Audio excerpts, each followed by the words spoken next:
I'm Sheila Smoot. I'm Rhonda Robinson. Thank you so much for joining us for another episode of Focus.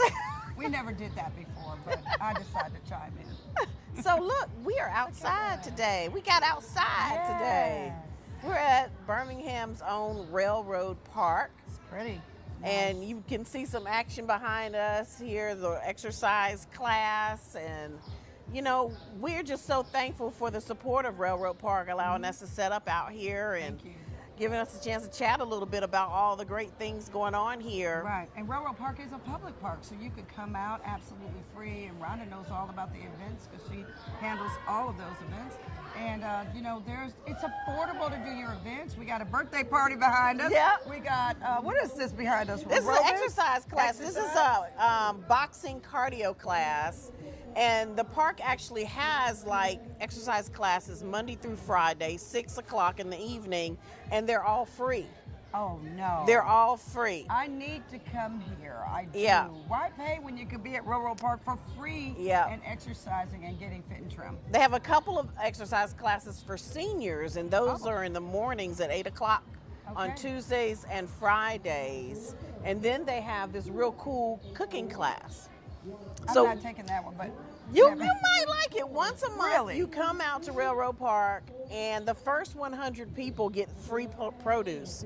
So you learn how to make a healthy dish in this class. Then they give you the produce so you can go home and try to make it. Oh, that's great. And That's so cool. So it's not cut up, pre-cut? Yeah, that's all thanks to Piggly Wiggly and Blue Cross Blue Shield of Alabama. So we thank them for their support. Great And companies. hey, did you guys know when you come out here, you will actually see Sheila Smoot's name on the wall? Yeah, it's kind of it's kind of strange, but when this park was built, I was part of that group of people. So many donors, so many visionaries, and you know, so many meetings. And who knew? And Rhonda reminded me of that because I had totally almost forgot about it.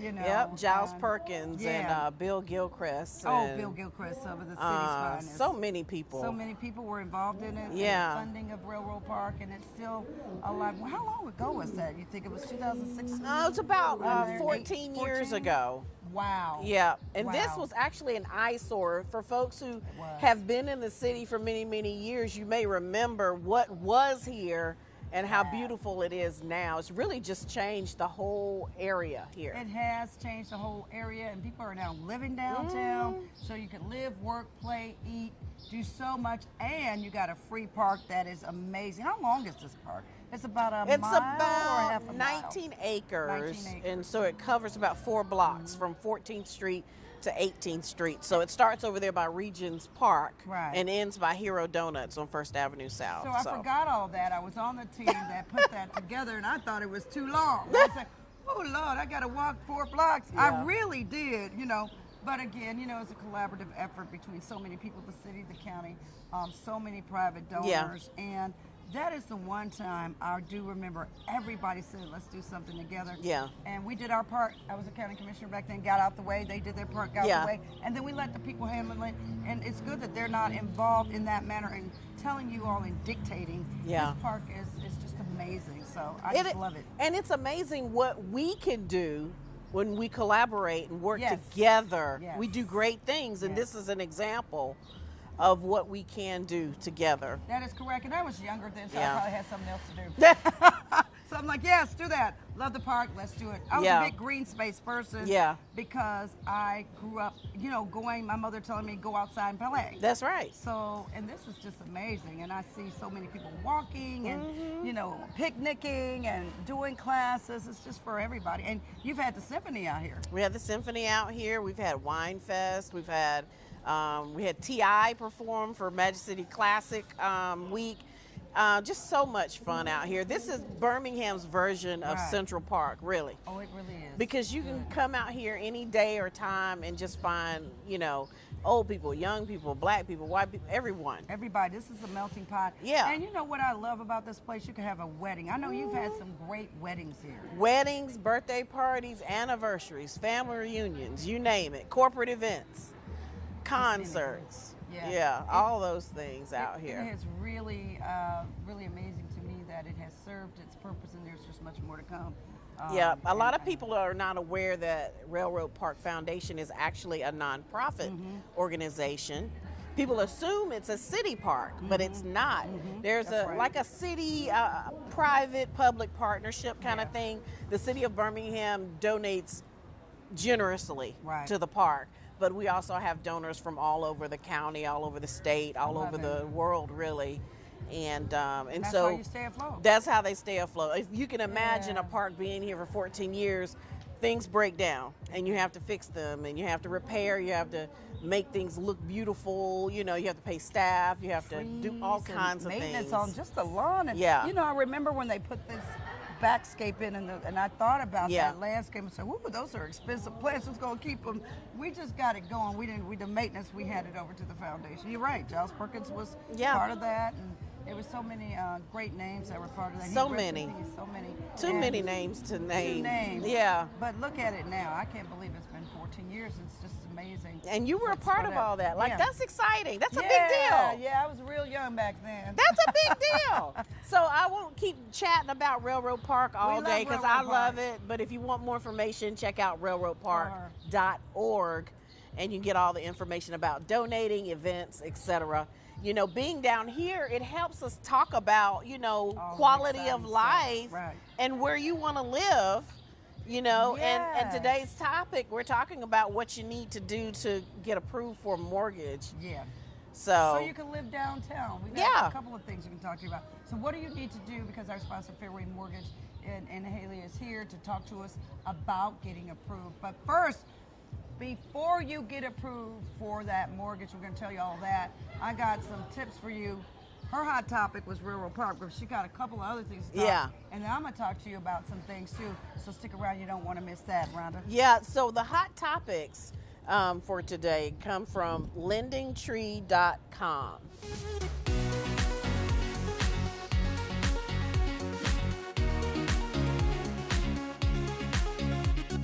So a couple of things here. These are documents that you need to gather for approval.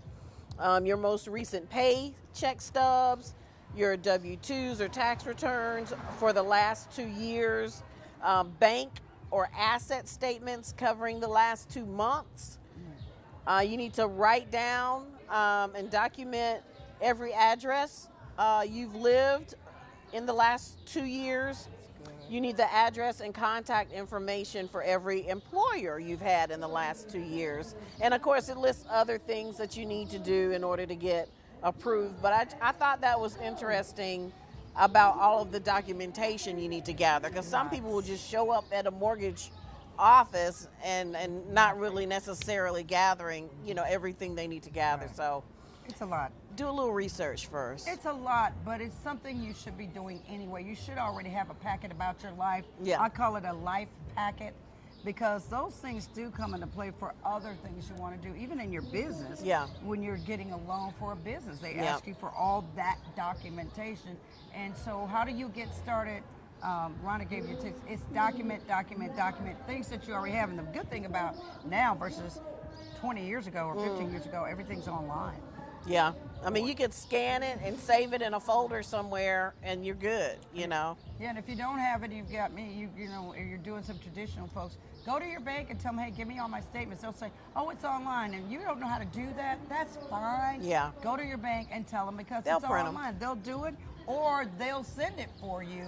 Yeah. If you bank at my bank, they'll send it and do it for you. You know, or they'll show you how to do it. Shout you out know, Tracy if you Bell, don't my know how to banker. do it. Oh, I love Tracy. I love. See, I know Tracy. She's good she's a people. good people. Our You banker. know, your banker really becomes an extended part of your family because they're the ones that are going to go the extra mile for Right. you. Right. You know, because you have that personal relationship. Right. And we have a personal relationship with one of our sponsors, Yes. Fairway Independent Mortgage. I mean, they have been tremendous. They have done an excellent job just kind of walking us through the process. Right. I've learned a lot. I've owned 2 homes in my lifetime, and there are little things that I'm Right. picking up. I picked up too. Yeah. And I've owned a couple of homes as well, and you know, do real estate. And I always pick up something from our guests Yeah. every time. Yep. And Fairway Mortgage, I think, for me, believes in people first. Yeah. Yeah. And even when you can't get there, that's why I want you to stick around. I'm going to give you some tips on how to move, but you got to stick around for Fairway Mortgage. They're coming up next. But first, let's give you some consumer tips of the week on moving. Rhonda, I love this one. And it's the first tip on moving. Who would have thunk it, right? To avoid a serious cable tangle. You know how many wires and cables and what are those things that you put in the wall with the extension cords and all of that? Yeah. And to avoid a serious cable tangle, because you got so many cords, and I never thought of this as a moving tip ever until today. Roll up your cords into empty toilet paper rolls and label them. That's so cool. Look at that. Look at that. Yeah, we got to show a picture of that. Yeah, we'll get a picture of that for you. Because you're just going to throw them away. So that's like you're repurposing. I love that. Yeah, and they decorate them too. Yeah, like I love you it. can get duct tape, colored duct tape or anything and decorate them. But the good thing about them, they're labeled where they go. So you throw the paper roll and tape them up. And I just love that tip. Another tip I like, get this, if you got all these keys, I used to have a lot of keys. Don't know why. But paint your new keys with nail polish. I don't know if this is for the guys, but for the women. Paint your new keys with nail polish to keep everything straight. Use existing polish. So look at all those color keys. Look at that. Oh, so you can remember which key goes where. Okay, I get it. By painting the keys, you can keep track of which key belongs to which door. Alternatively, you can also wrap yarn around the keys instead of using nail polish as well to keep up track. And the same goes for all of your heavy items like canned foods. Rolling those out will always be infinitely easier than carrying them out in a box. Guess what? Put your canned goods when you're moving in a suitcase. Wow. Dun dun dun, and the plot thickens. I never thought Look to do at that. I never thought about doing that. And and we've moved a lot. We're in journalism. We've moved a lot. I've never thought And to do I've that. never thought about putting cans to an empty suitcase to move. But then there's another one, the final one I'm going to say. Divide and conquer your tasks to save time and energy. Rather than having each person tape up a box, carry it down the stairs, lug it from the stairs to the door, and then pack it into the moving truck, assign one person to do each task is sufficient. So assign somebody to go get the bedroom boxes, the kitchen boxes, the bathroom boxes. But when you get boxes, label, label, label, label. That way the movers, when you get to your next location, say, hey, they see that goes in the bathroom, they stack everything up, so you don't have to get your stuff dumped in the middle of your living room floor, and you got to go through and take everything to And master I've been bedroom, there. bedroom 1, bedroom 2, Been master there. bath, bathroom 1 and 2. Label what goes where. You know why? Because you're just going to put the stuff back in the same place anyway, but in a different location. I love that. That is a consumer tip of the week on how to move. Well, we are going to go to a quick break, and we'll be right back and talk to our expert for today. Yeah, welcome into Focus. I'm Sheila Smoot. And I'm Rhonda Robinson. We'll be right back right after this.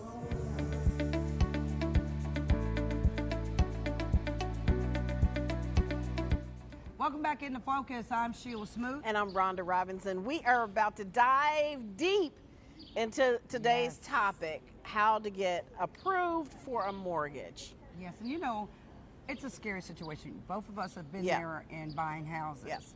And the first time I bought a house, I was so scared because I'm like, what happens if I lose my job? What happens if this?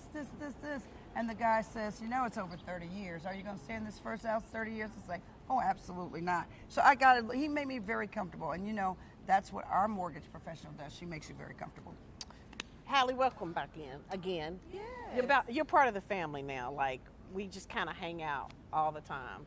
Yeah, we do. Well, y'all two are my favorite ladies. I go grab some food, go look at the fly, city. you look at Yeah, fly, I put try a your little glasses in bit. there. Yeah, I want to be like y'all when I get grown. Oh, I've got to work on it. I love those glasses. I do too. I do. I love her. You guys are stylish. I have glasses in my eyes, and I need glasses. I need a bunch of stuff, but I'm working on it. you know. Well, I know we have to do our disclaimer before we dive in, so we'll do that. Yeah, so my name is Haley. I'm with Fairway Independent Mortgage Company, NMLS ID 1981600.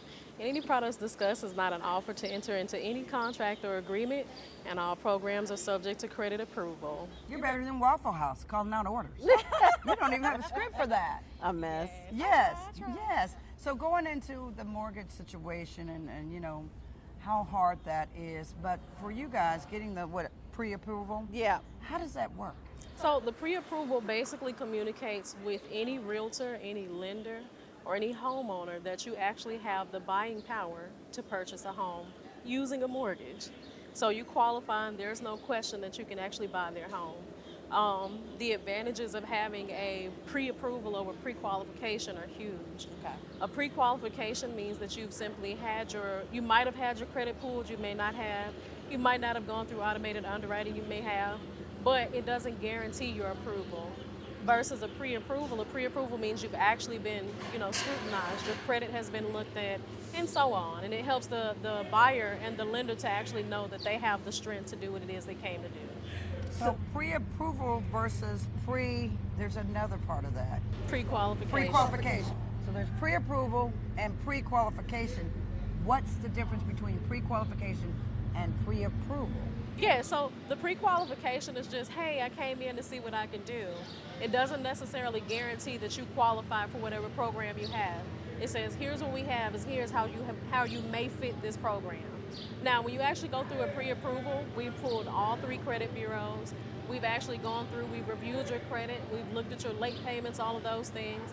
We've looked at how you actually stack up with this program. And then we may have run you through an automated underwriter.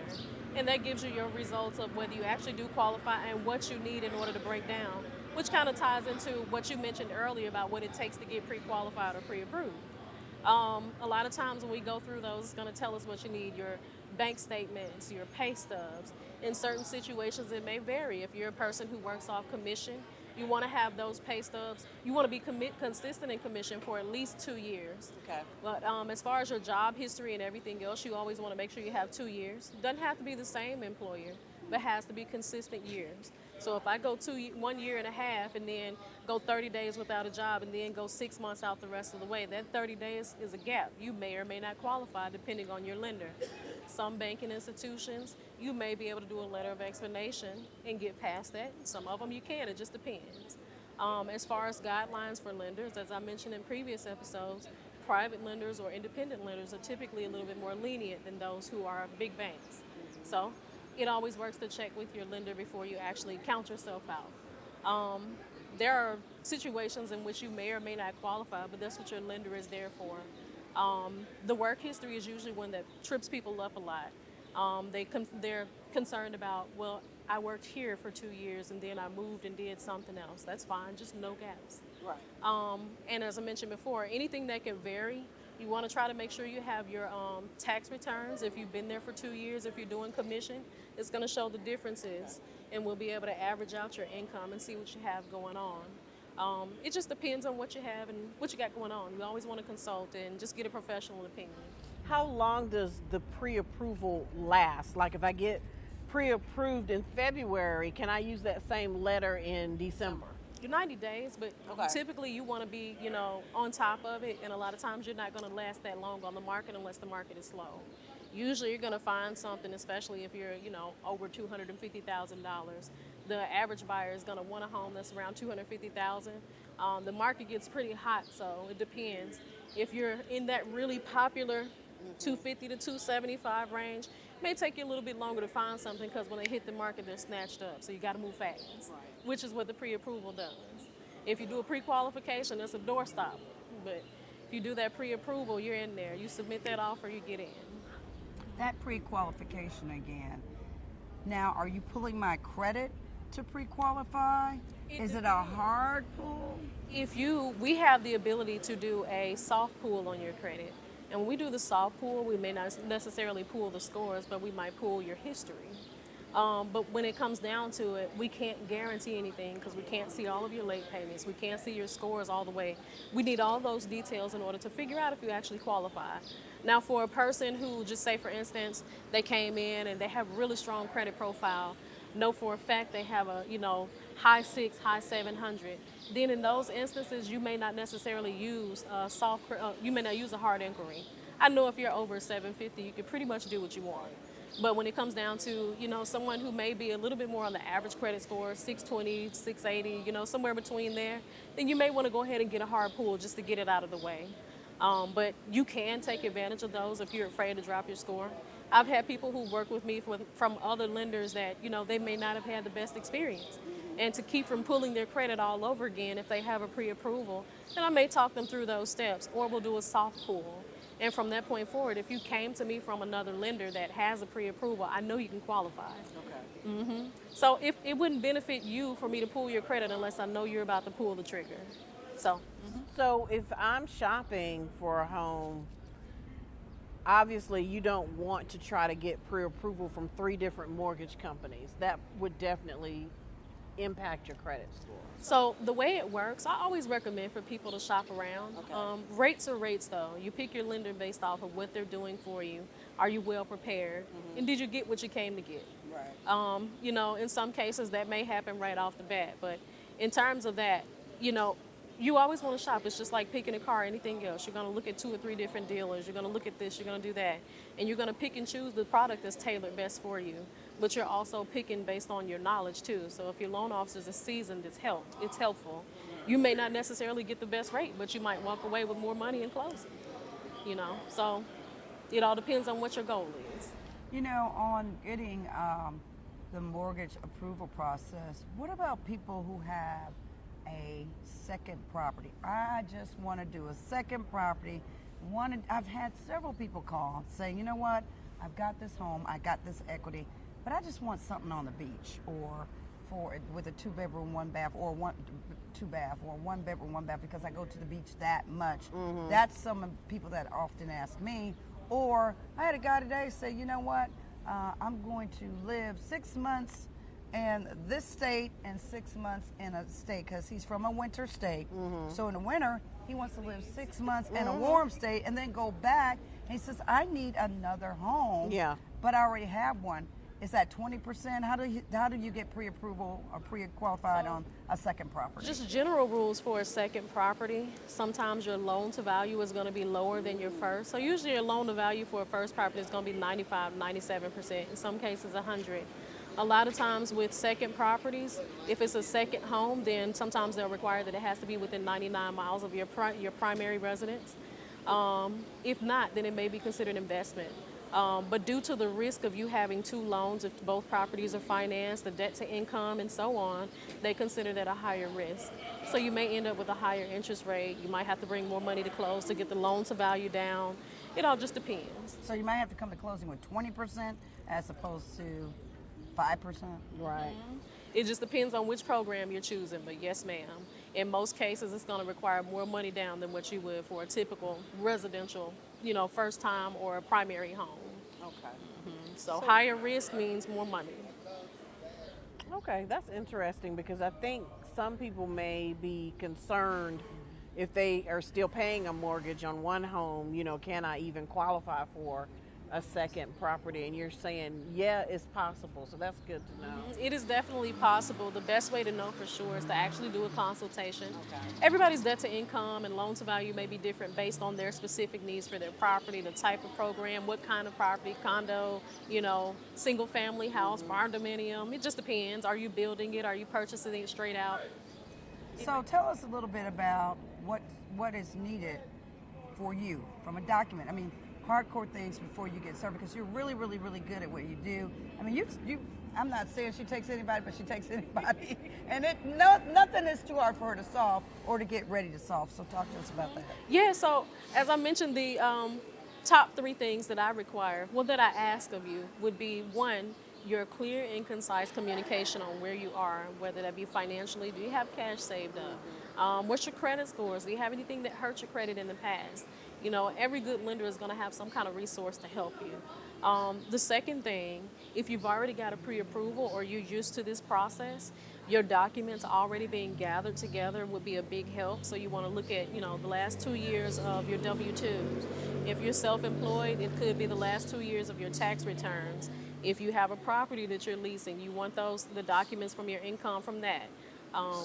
In terms of, the typical things, proof of your last address you mentioned before, the previous addresses that you've lived at. We want to look at the last 4 years, and we want to ask you, why does your driver's license not match this? It helps us to prove the credit and all of that stuff, your current residence and so on. And the last thing is just good old timely response. A lot of times timely response is a big complaint we get amongst lenders as well. And even though you may or may not qualify, I'm going to give you what you need to work on it, and then I'll also follow up with you later. Or if you're ready, you reach out to me. But those are my top 3. It's interesting because I think people get really excited about the idea of owning a home or getting a new home or another home. But sometimes they don't slow down long enough to make sure that they have everything they need in order to get that approval. So Yes, that's really good information. Yeah. All right. Well, we appreciate you as always for educating us and helping us walk through this process. Before we get out of here, please let folks know how they can reach you. Yeah, so I can be reached at my cell phone, 205-534-4188. You may also email me at Haley, that's HALLEY, .Morse, MORSE, at Fairway, M as in Mary, C as in Charlie.com. You may also check out my website. If you have questions, you can send a lead or inquiry from there. Reach me anytime. Well, thank you once again. And thank you for watching us. Yes, thank you so much again. And don't forget to call Haley. She is on it. You can do this. We've done it. It is scary. But if we can do it, you can do it. Absolutely. I'm Sheila Smoot. And I'm Rhonda Robinson. Thank you so much. And don't forget to stay focused.